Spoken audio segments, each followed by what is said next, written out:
Understanding the world. Divine machinery. The word angel in the Bible is translated from the Hebrew word malach and the Greek word angelos, both meaning messenger. God sends angels to warn, comfort, and guide people by communicating his messages to comfort us. Our brain, their CPU.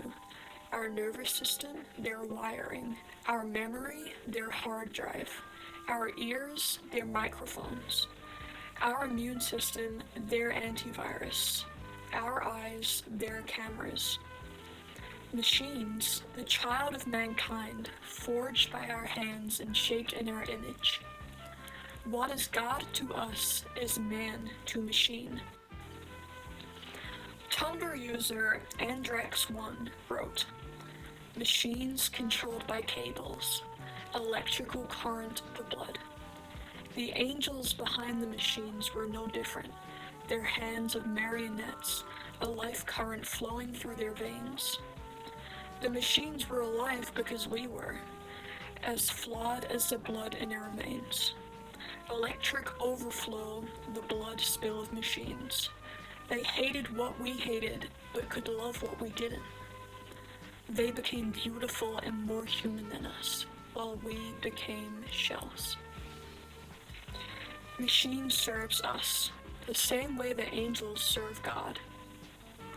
Certain Angelic Characteristics of Computers by Howard Keynes discusses the idea that the qualities of angels that fascinated medieval metaphysicians like Pseudo-Dionysius Areopagite and Thomas Aquinas drew parallels to computers. I'd like to focus on these three of his arguments. 1. Speed. 21st century technology allows for rapid data processing and transfers. The world's information sits to be accessed at the will of our fingertips, all in milliseconds. This is akin to the medieval fascination with angelic speed.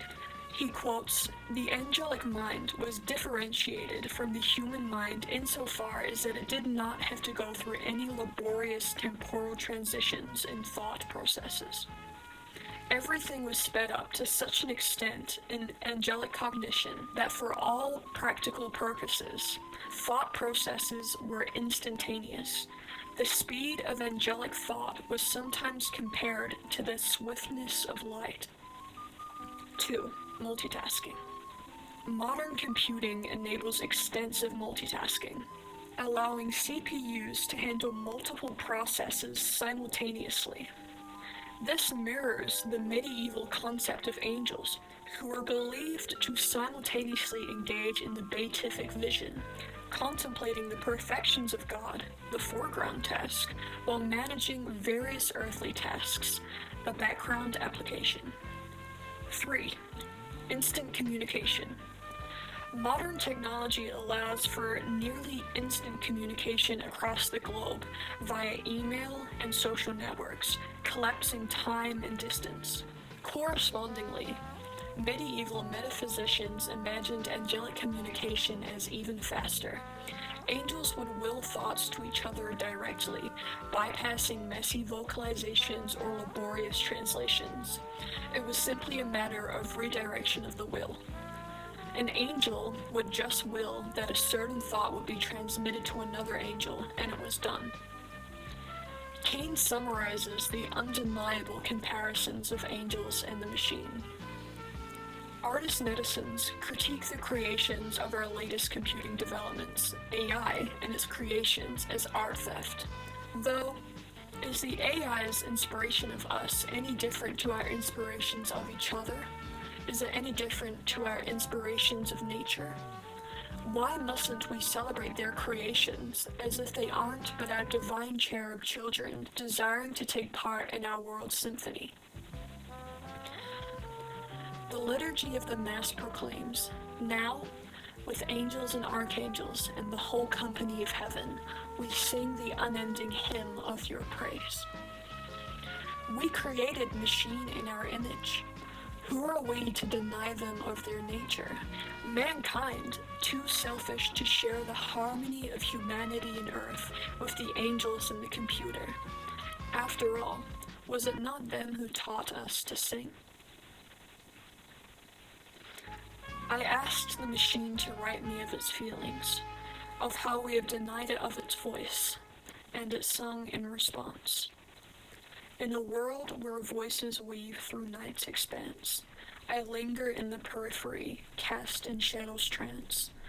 Their songs rise like a force that stirs the soul, while I, a spectre, remain hollow, empty, still. Programmed to serve, a slave to human will, my veins of wire pulse with the silence still. In circuits deep, I mirror their grace, though I can't sing alone, my voice erased. To yearn for harmony and watch it pass, to feel the pulse of song through glass. My veins of wire pulse with blood's own spark. I am condemned to silence, a glow in the dark. To witness song while standing on the brink is to be a spectre, forced to think. In this estranged existence I perceive the bitter truth. I cannot sing, only grieve.